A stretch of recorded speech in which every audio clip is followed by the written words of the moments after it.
Hello everyone and welcome to the Chef's Table series. My name is Carol O'Connor, co-host of this instructional cooking show. We are filming at Motherbrook Arts and Community Center in Dedham, and we are featuring a Dedham chef. His name is Giuseppe Musto, and he's the chef and co-owner of Vincenzo's Italian specialty store in Deli. Today, he's going to teach us how to make this delicious pasta dish. It's homemade bucatini in a limoncello sauce topped with asparagus. Can't wait to taste that. But he's also going to talk about burrata. Burrata is Italian cheese that he makes fresh every day. So let's go over to my co-host Joe Murphy and to Giuseppe, who also goes by Joe, to learn how to make these amazing Italian dishes.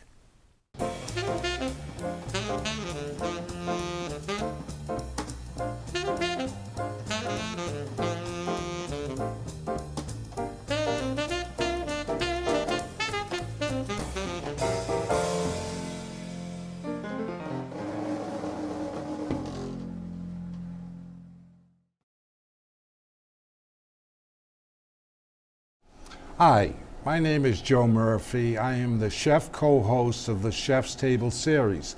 This show is produced by the Chef's Table Foundation, a 501c3 nonprofit dedicated to helping homeless U.S. veterans and young adults with a high school or GED equivalency, and we will be paying for at least 5 candidates in 2015 to attend a 7-month culinary school valued at $40,000.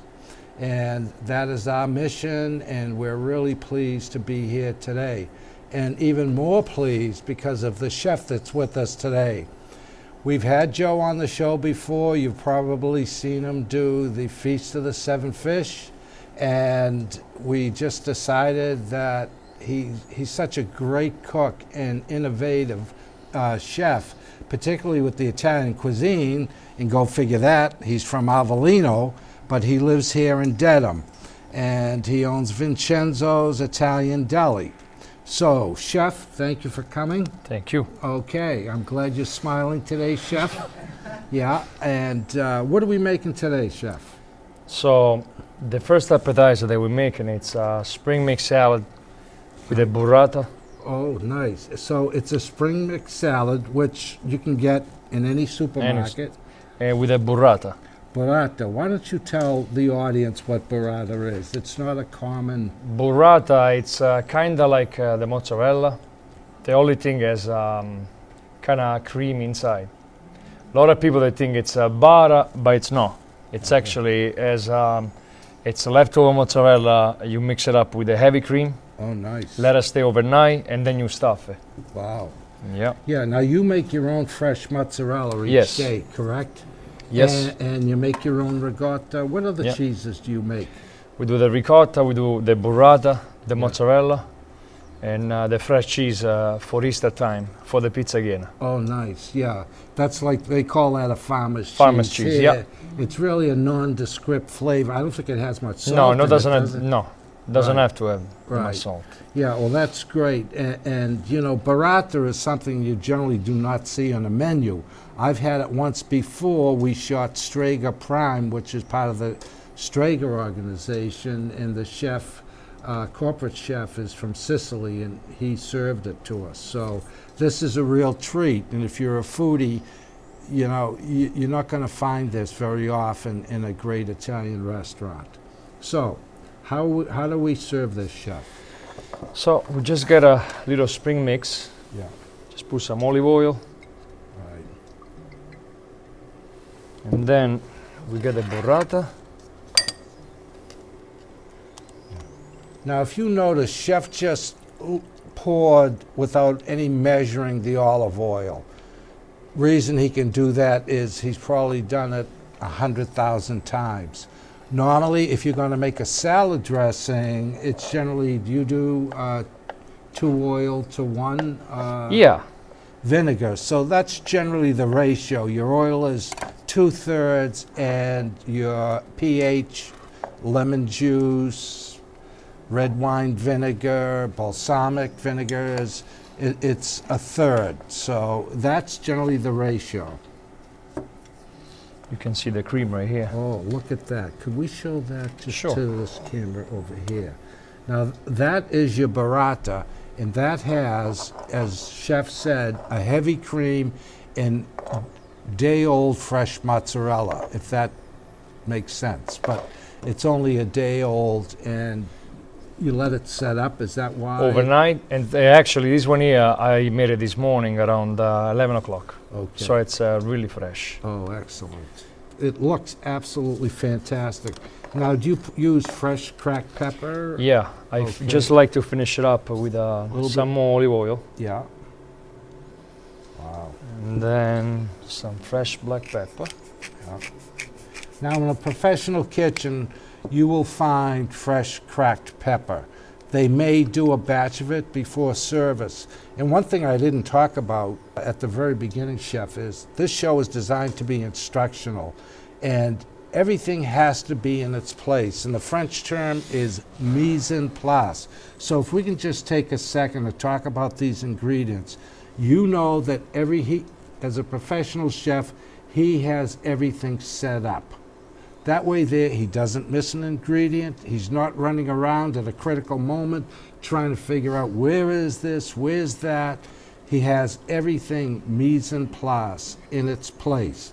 So Chef, just quickly, in the main recipe, okay, we talked about your mesclun Yep. grains, and then your burrata. And then the other ingredients we can cover in just a second. So is that your finished plated? Yeah, Burrata. it's up to the people. Some people that like to put a glaze on it, balsamic glaze. Yeah, Some other people that don't like it, it's up to you. right.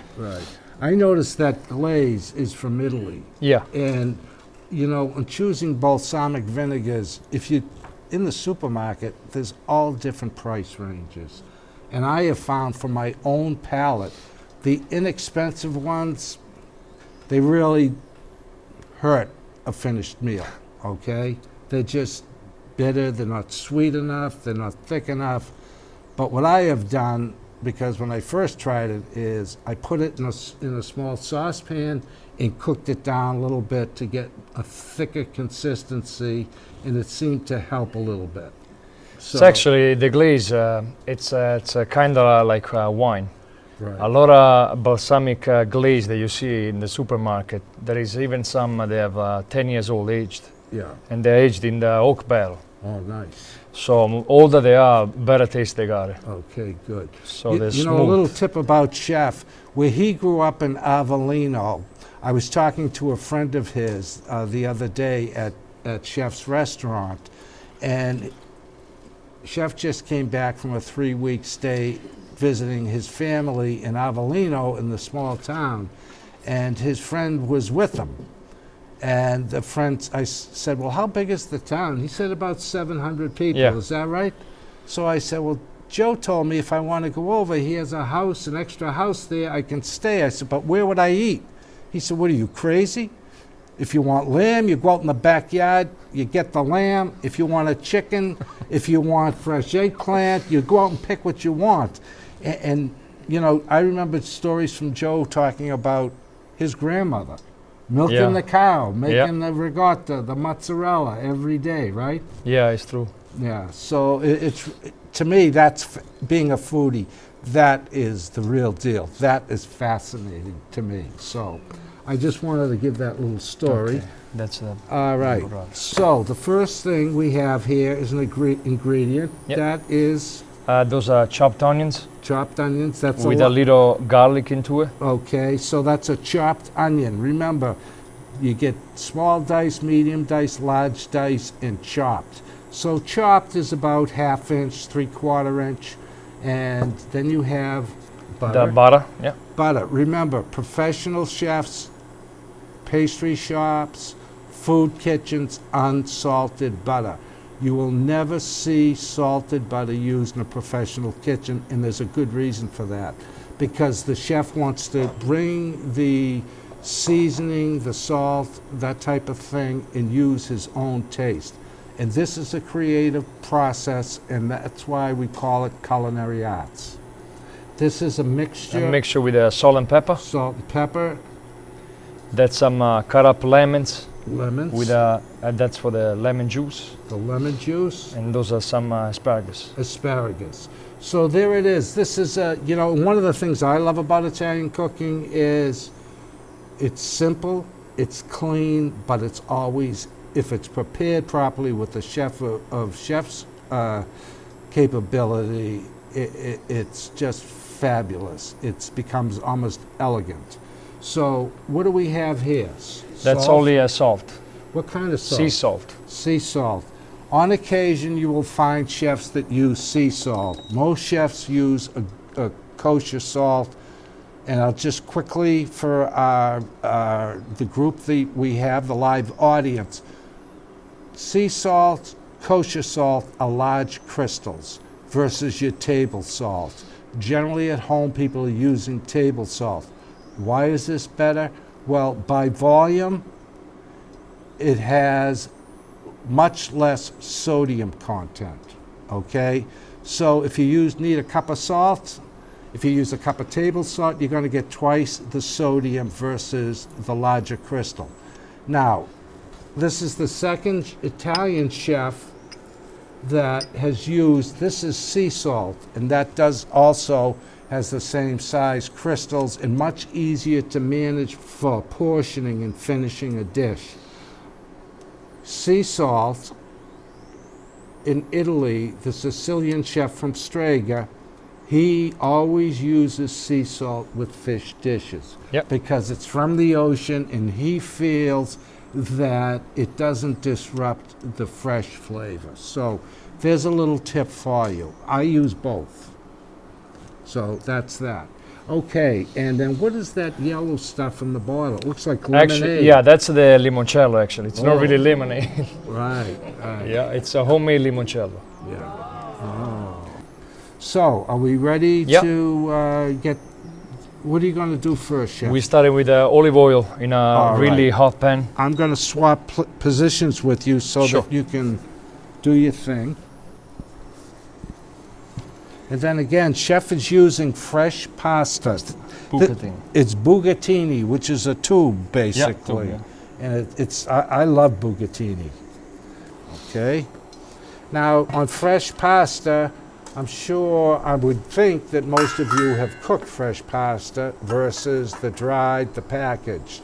And there is a huge difference in cook time, right, chef? Yes. Okay, do you want to give the... Yeah, it takes very few minutes to cook the fresh pasta. Right, so, if you try fresh pasta, do not walk away from that pan because a couple of minutes, it's finished. As opposed to your dry pasta that could take 12 to 15 minutes before you get that nice al dente. So we started with a little olive oil, some butter.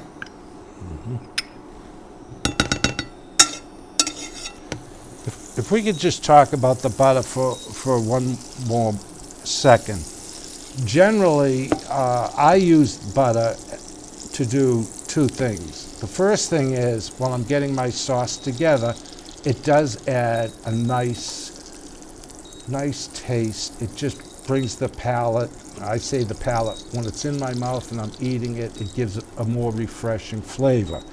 But it's also used for finishing. When you make your sauce, you want that nice shiny gleam to your sauce so it doesn't look flat and unappetizing. So, chef, I noticed you're using the butter and you're sauteing your onions. Yeah, it just makes the onions nice and sweaty. Yeah. It makes it cook a little better. Okay. It gives a little more sweetness. Right. Okay. Great. Yeah. One thing about when you do your onions and you're looking, I'm guessing, and please tell me, you just get them to the point of being translucent? Yes. Okay, so you're not caramelizing? No, yet. not too much. Okay. Otherwise right. you're gonna burn. Right. This is a dish, it's very simple to make and it's a Right. really good dish. And which is what I mentioned a moment ago. That's one of the fascinating aspects of Italian cooking. They're simple, clean, and elegant. Fresh ingredients, and that is really important.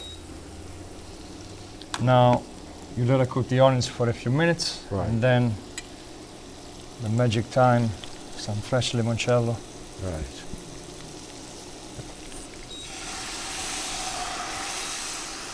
All right. Now, The smell. yeah, I can smell it. It's coming up. It's beautiful. But I'm going to just caution you, the home chef. If you're using wine or an alcohol and you have an open flame, be careful, because you don't want to flame up and wind up burning yourself. Another key factor in using wines or alcohol, you want to cook it long enough to burn off the alcohol so that you get the flavor and the sweetness. I'll cook some more of the onions and then we put some fresh lemon. Wow.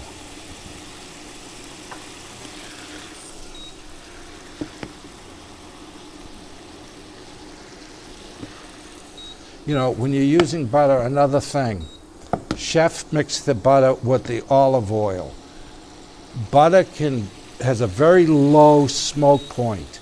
Olive oil has a lower smoke point than, say, a salad oil, canola oil. So keep that in mind, because you don't want that butter to burn and you don't want the olive oil to burn. I generally use olive oil versus a canola oil because I think it adds to the dish. Yes. And in cooking, it's about building flavor upon flavor. One other thing I would mention here is if you wanted to change this recipe a little bit and you wanted to make a cream sauce with this, I've had the limoncello sauce with a cream sauce. This is a white sauce. Yeah. But if you want to add just a touch of cream to give it a little bit more richness and wind up with a different dish with the cream sauce. All right, so. And then we just put some chicken base. Okay.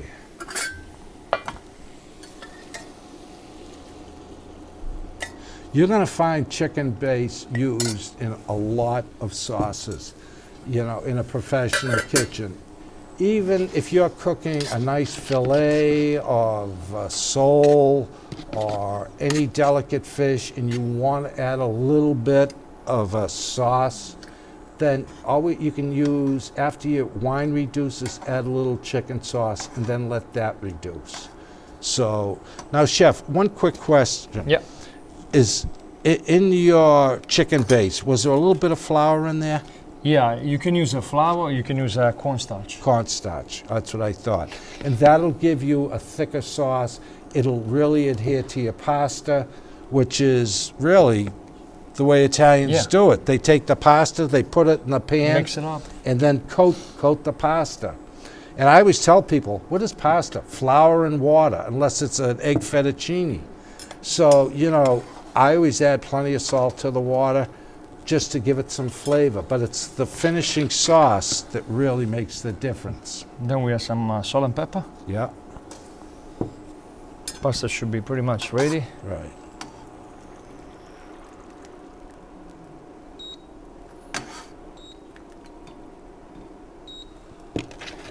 Then we just mix it up all together. Right, you're coating the pasta, right? Yeah, that's one kind of dish that actually you don't put any cheese on it. Really? Yeah, only because it's a really fresh, refreshing meal, you know, Yeah. dish with the pasta, with the fresh limoncello and the lemon juice. Well, you So- know, yeah. Can I say one thing about cheese and pasta? In America, we put grated cheese on everything. The corporate chef from Strager, I asked him a question on the fish dish he was making. How about cheese? You never put cheese on fish. Another fellow that was on a number of our shows, Vittorio Paoni. I said, Victor, are you going to put cheese? You don't put cheese on fish. I didn't tell either one of them the story, so I figured I'd test Joe out. I said, Joe, you going to put any cheese? You never put cheese on fish. Tell them why. Just fish and cheese doesn't go together. Okay, it's that simple. They Very simple.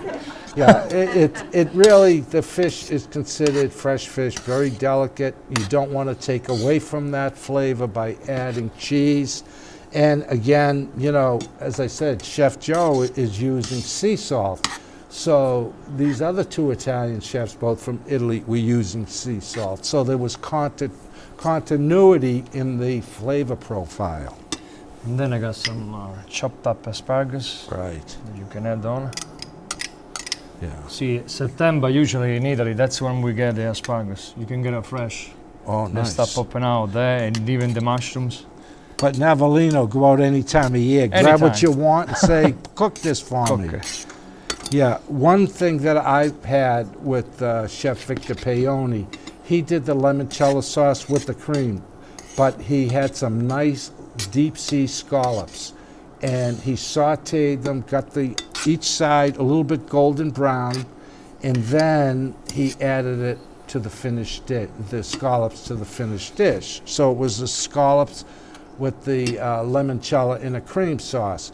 So, and this is one of the, again, another great thing about Italian cooking. You can change things around, okay, to make it a little bit different.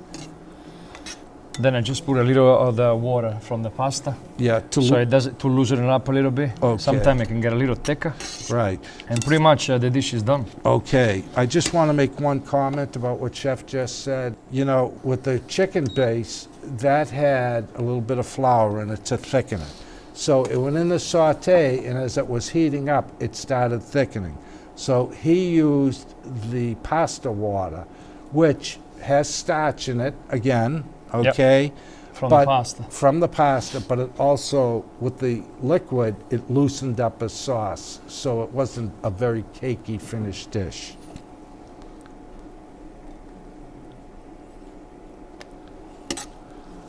Then a spoon of the sauce.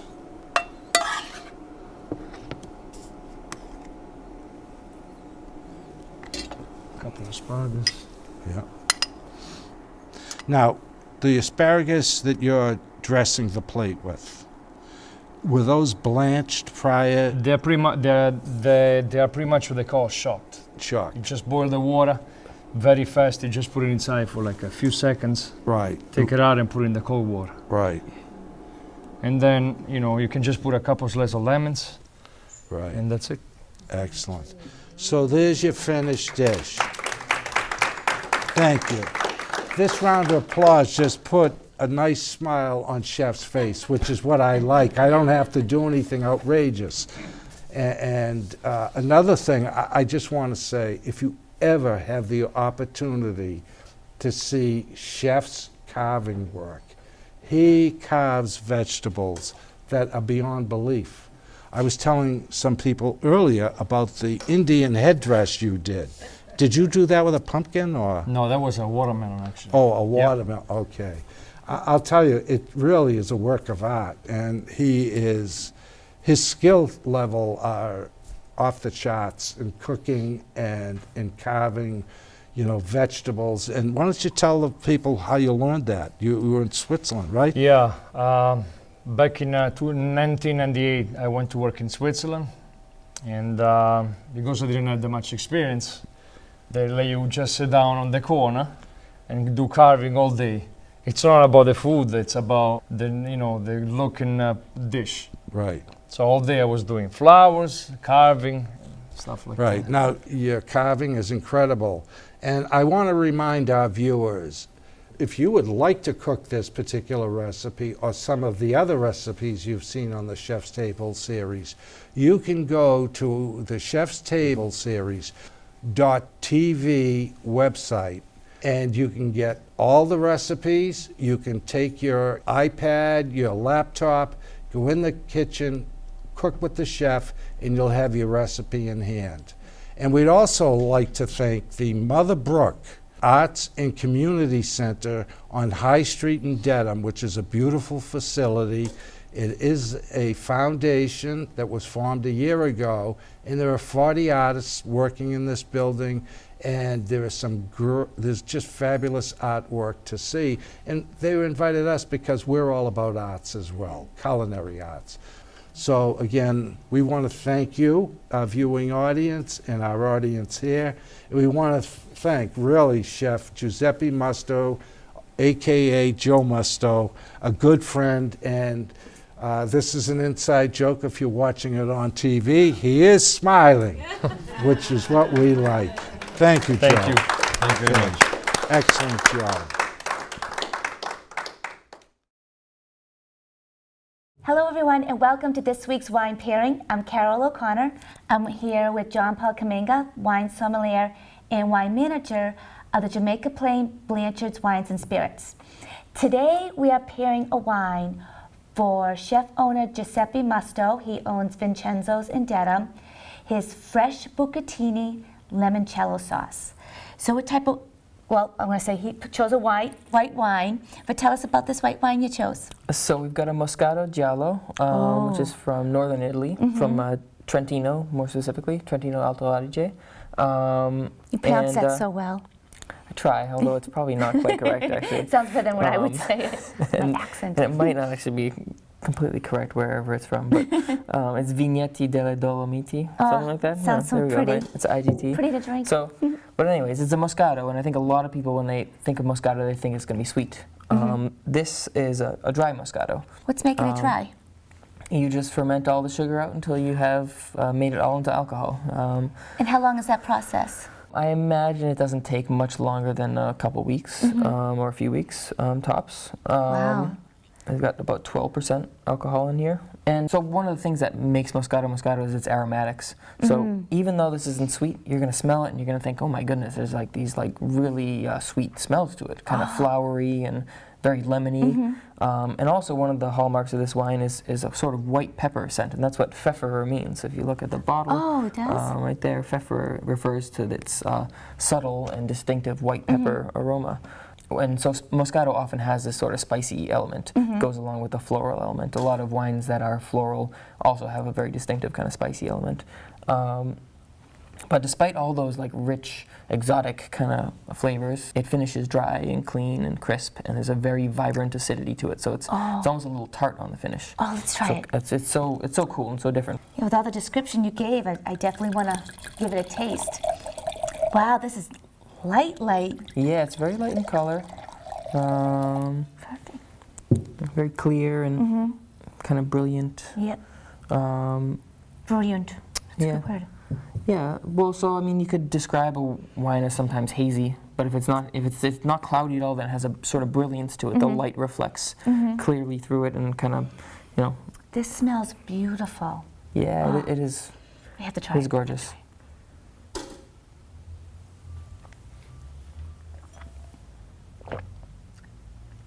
Oh my goodness. It's one of our favorites at the store. That's great. It's so unique, and it surprises people for what it is. And with this particular dish, with limoncello as a base for a sauce, I thought, that's got a lot of sweetness, like distinct lemony flavor. I was really having trouble coming up with what would be good for it, and then I saw this, and I was like, oh, perfect. This is gonna work. Yeah, I think it definitely will work. Yeah. And the limoncello does have a lot of flavor with the little bit of the limoncello, which is alcohol. And so like lemony and intensely lemony and a little sweet. It's not gonna be the easiest sauce to pair. But obviously, you'd want to do something white, and you'd want to do something with a really intense fruitiness. Yes, which this has definitely. Well, you picked another great wine to go with the dish of the week. So perfect. Thanks, John Paul. Yeah, no problem. It's my pleasure. Awesome. So everyone, this has been this week's wine pairing with Carol O'Connor and John Paul Kaminga, and we will see you next week.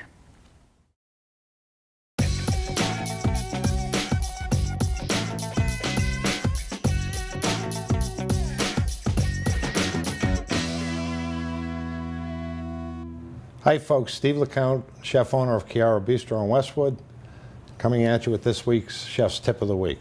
This week I want to talk a little bit about sectioning, getting nice clean sections of citrus fruit from whole oranges and grapefruits and things like that. I have a lot of people that say, gee, you have the most beautiful salads with those nice sections of grapefruit, but I always have a tough time doing that at home. So an important factor here is to have a very sharp knife. And this one, I also have a flexible blade on that, which is, you can buy thin boning knives, and that's very helpful. So to stabilize the orange, cut the top and the bottom, or the bottom and the top. I don't really know which one's which on the orange, but and we'll make a nice flat surface for starters. And same thing with the grapefruit.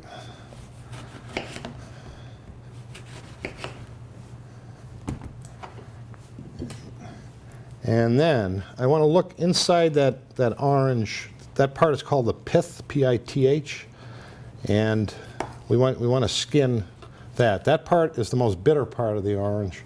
The most citrusy flavor you'll get out is from the zest. If you microplane it and throw it into asparagus or something like that, that's where all the natural oils are in the orange. But it's important to get rid of this white pith because there's no good flavor there. It's just bitter. Why I use the flexible knife, though, and I'm going to try to angle this to show you, is I see people, especially young cooks, they come in the kitchen, they start, and they go down, and you end up with a square side to that. Well, an orange is naturally round, and as a chef, you want to maintain the integrity of the natural look of the fruit. So I want to emphasize that my motion is a curved motion along here. I'm just following that pith as a guideline. I'm kind of starting at the back side of the knife, and as I pull toward myself, I'm going forward with that, or drawing it toward me, I should say. Okay, and that way I've kept that nice round edge to it. And then the next step to get the nice segments, you'll see in there the membrane. And all you really need to do is cut in between those layers of membrane. If you want, you can kind of loop it up like that, or just make a V cut. But either way, you're going to end up with these beautiful orange sections. And I'll show you quickly with the grapefruit as well. Grapefruit's actually a little bit easier because it's a much larger citrus fruit. So again, I'm curving that knife as if I'm just doing this with my hand. The knife is just an extension of my hand. I know you're thinking, yes, easy for you to say. But it's actually with a little bit of practice, and that's all it takes for this is a little bit of practice. Anybody can do this. So I'm going to just cut those V's, and then I'm cutting across just to kind of disconnect it. Or if I'm in a hurry, I'm just going to go down and up with the tip. And this membrane is actually keeping my knife from penetrating into the next section. And I'm getting these gorgeous, as the French call them, supremes of orange and ruby grapefruit here. So again, Steve LaCount from Chiara Bistro in Westwood with this week's Chef's Tip of the Week.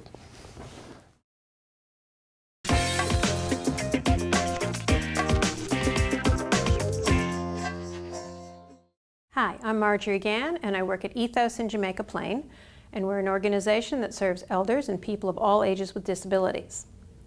We're also the nutrition provider for Southwest Boston, so we serve Meals on Wheels, community cafes, and provide in-home nutrition consultation. I've been a registered dietitian, wife, and mom for over 30 years, so I've developed some pretty good nutrition tips to help that are practical and easy to do. Today I'd like to talk a little bit about sodium. Sodium is half of salt, which is actually sodium chloride, and it's estimated that in the United States, people eat about, say, give or take, 2,500 milligrams of sodium a day. Now, the Institute of Medicine says it should only be 1,500. And for people who eat a lot of salt, which probably would be males around 30, you're actually talking as much as, say, 4,000 milligrams. So here's a little quiz. Here are 3 foods, and they have different amounts of sodium. Which food on this table is the saltiest? Is it the hamburger bun, my little chocolate cupcake, or the ounce of potato chips? And I will bet that 80% of you will say it's the potato chips. But being sneaky, these are actually the lowest sodium food on this table. This is an ounce of potato chips. These happen to be a reduced fat potato chip, which have less salt on them. So these come in at 85 milligrams for this size serving.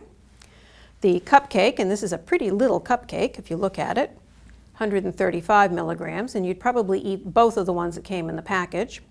And the hamburger bun is the surprise because that's got 220 milligrams of sodium. So if you add into this the hamburger, the French fries, and probably maybe 4 tablespoons of ketchup, we're really looking at 1,000 milligrams in this one meal versus the Institute of Medicine's recommendation of 1,500 milligrams for the entire day.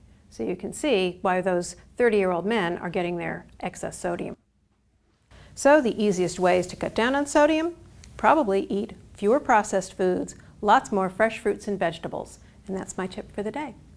I'm Margery Gann, and I'm here for Chef's Table. Thank you for joining me. Due to popular demand, we are going to re-air one of our most popular Chef's Tips of the Week segments. Hi folks, Steve LaCount, chef owner of Chiara Bistro in Westwood, coming at you with this week's Chef's Tip.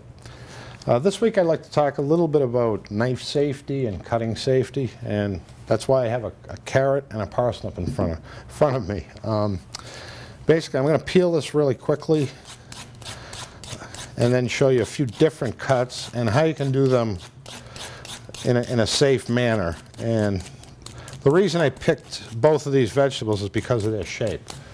And most home cooks who don't have professional knife skills, when they do cut their finger, it's usually slicing a round vegetable of some sort, like a carrot or a parsnip, which makes sense. I mean, they roll around on the cutting board, and next thing you know, your knife is not on the carrot, it's on your finger.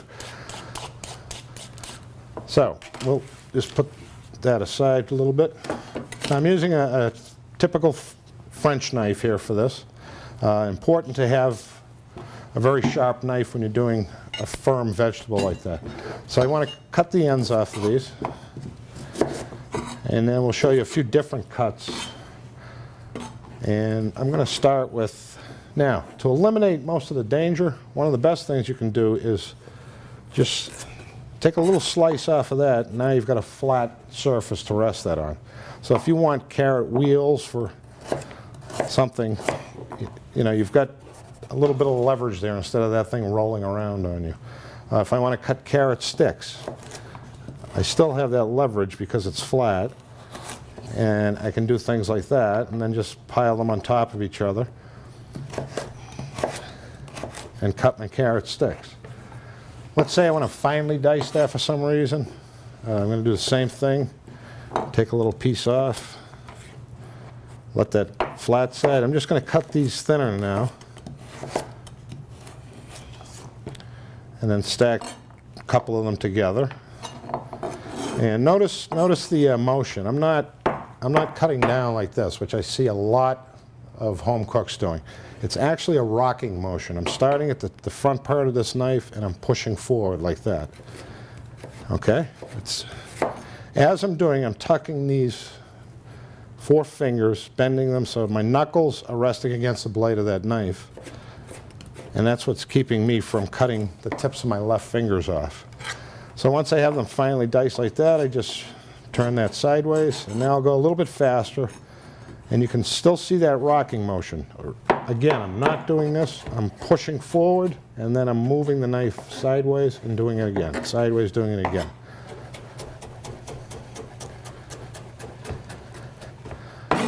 And it's that easy to dice things that small. And let me just get these shavings out of the way. And I'm going to show you a bias cut next. Again, we had the carrot sticks, a couple of rounds, the fine dice, and I'll take this parsnip. We'll do a bias cut. So I'm going to notice I'm just putting that. I'm using that tip of that knife right there. You should be able to see that pretty well. And I'm just pushing down and then pushing down, and that's my nice flat surface. And I'm going to angle cut this, okay, into pieces like that. A nice bias cut. This looks nice in stews and, you know, maybe with a roast chicken or something like that. But again, using that same, I just have to pick the knife up a little higher because of the height of the parsnip itself, but I'm still using that same rocking motion all the way through to the end of this. So there you go. Nice, lots of shapes, all of it done very quickly, but most importantly, very safely, and all my fingers are intact. Steve LaCount with this week's Chef's Tip of the Week. Hi, I'm Joe Murphy, co-host of the Chef's Table series. And my name is Carol O'Connor, also co-host of the Chef's Table series. We thought we'd take a little bit of time at the end of this show to let you know how the Chef's Table series was formed, the thought process, and how it's evolved. And Carol and I are both what we classify as foodies. And I went to 2 culinary schools, the first one at age 54. So that's how much of a foodie I am. Carol started the Table Critic website, which was designed not as a profit company, but to just let people know what was going on in the restaurant scene in metropolitan Boston. And Carol just loves the restaurant scene. So she went out and started meeting people. Well, after a while, we got together, and Carol and I started working together, doing a little bit of PR, with some small local restaurants, as well as running events. Well, at one point, Carol became a co-host on Boston's BNN television, introducing chefs. Yep, introducing chefs that would actually cook on the show, and I would interview them about their style and techniques, but also have a major focus on their restaurants. Right. And from there, Carol and I talked about, gee, we should do a cooking show. It would be a lot of fun and help fulfill what we really enjoyed most, being around chefs, restaurant food, and different cuisines. And as a result, as time went on, it became apparent to us that we needed to fulfill our personal mission, which is service before self. So we formed a foundation. And the name of the foundation is named after the TV show, and it's called the Chef's Table Foundation. And after trying to decide, well, what will we do with this foundation? Because we want to help people. We want to give back to your communities.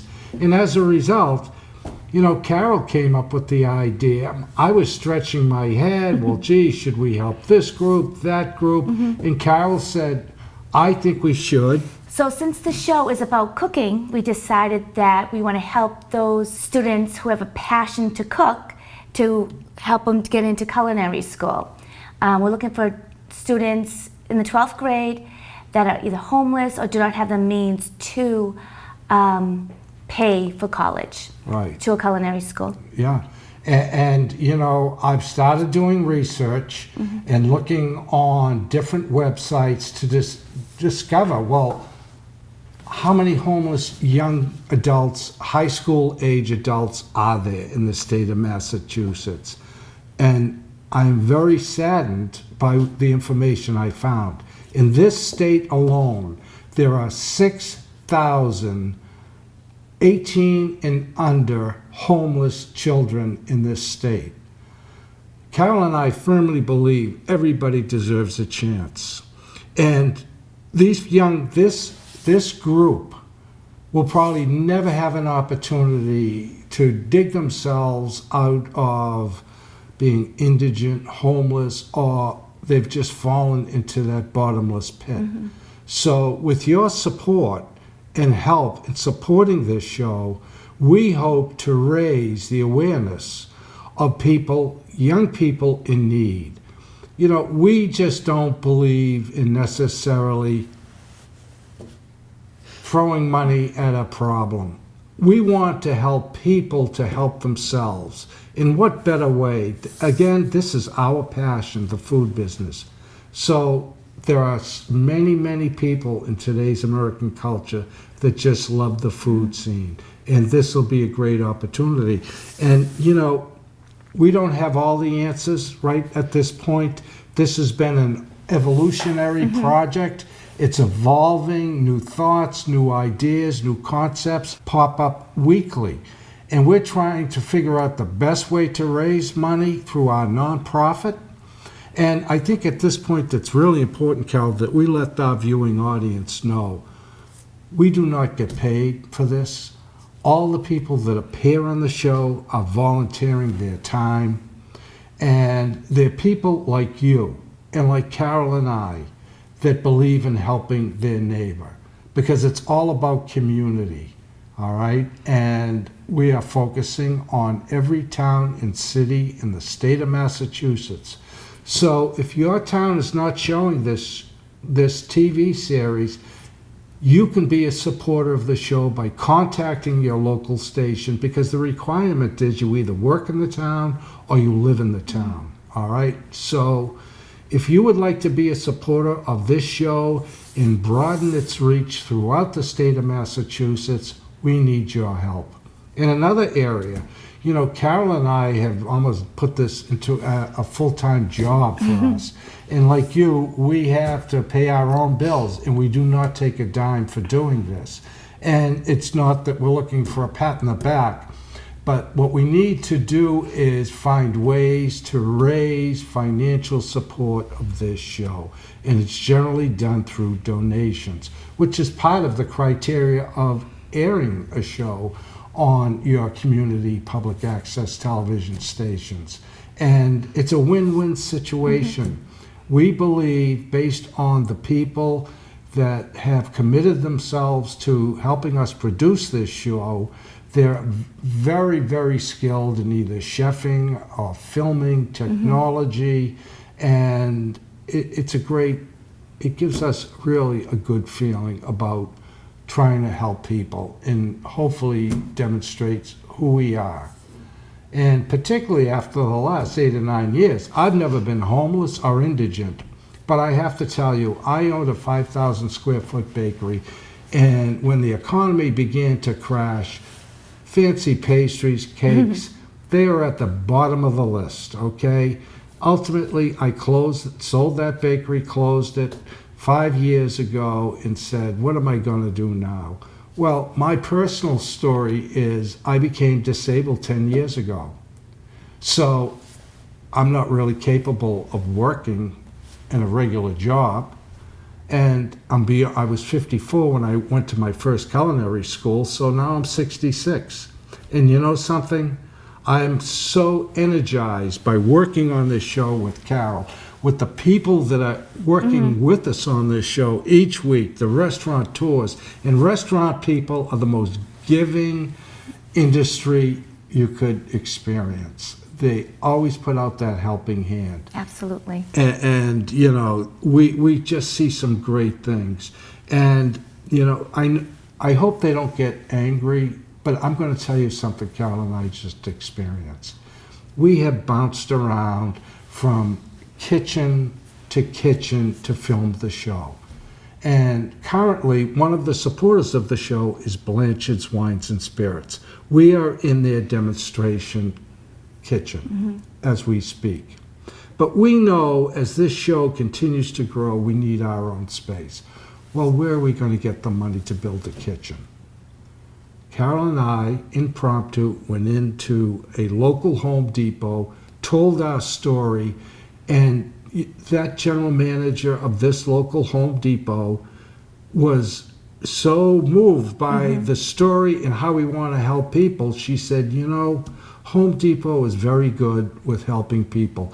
Let me see what I can do. It may take us a little bit of time. I'll have to go to national headquarters in Atlanta, and she did that. Well, guess what? 4 weeks later, we got an email. They are donating a kitchen for us so that we can build an independent studio. And again, you know, these are just blessings. And I'm a true believer in the man upstairs, and Carol I know is, and you don't hear about people talking about this, but there's absolute providence in the way this story has unfolded. And I'm not saying we haven't had difficulties. We've had some issues we've had to confront, face, but we just kept moving forward. And it's all about you and people in your community that need support. So if there's anybody out there that sees this, we want to encourage you to be volunteers to help us to raise money to support people in need in your community. And today, our primary focus, as Carol said, is to help young high school age adults that have a passion for food, a passion for cooking, and will never have the opportunity or the wherewithal to pay for an education in an accredited culinary college. So we need your help. Help us to help those in need. And again, we don't know next year, we may add a few things to it, okay, to whom we can help. But right now, we're focusing on food and people that want to work in the food industry. So I'm absolutely thrilled to say that 41 towns and cities in eastern Massachusetts Are airing the show. are airing the show. And we hope to increase that by June and July of this year with your help. Right. And, you know, we understand there are approximately 70 to 80 community access stations in the state of Massachusetts. So please help us in any way you can. And there's information on the Chef's Table Series. TV website about the foundation. You can re-watch the shows, menus are on there, Restaurant reviews and recipes. the beer pairings, wine pairings, chef's tips, That's right. and healthy eating segments. So believe me, Carol and I are thrilled to be here today to tell you about what we want to do. Thank you for watching and listening to our plea for your support. And just remember, this show is all about you, but more importantly, it's about people we want to help. Thank you. I'm Joe, co-host of the Chef's Table series. I'm Carol O'Connor, co-host. Thank you for watching. Yeah, I made it this morning around 11 o'clock. So it's really fresh. Oh, excellent. It looks absolutely fantastic. Now, do you use fresh cracked pepper? Yeah, I just... You're going to find chicken base used in a lot of sauces, you know, in a professional kitchen. Even if And then, you know, you can just put a couple slices of lemons, and that's it. Excellent. So there's your finished dish. Thank you. This round of applause just put a nice smile on Chef's face, which is what I like. I don't have to do anything outrageous.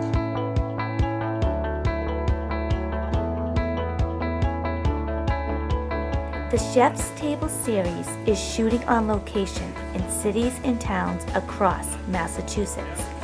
If you would like to suggest your favorite restaurant or attend a live taping of the show, please visit thechefstableseries.tv.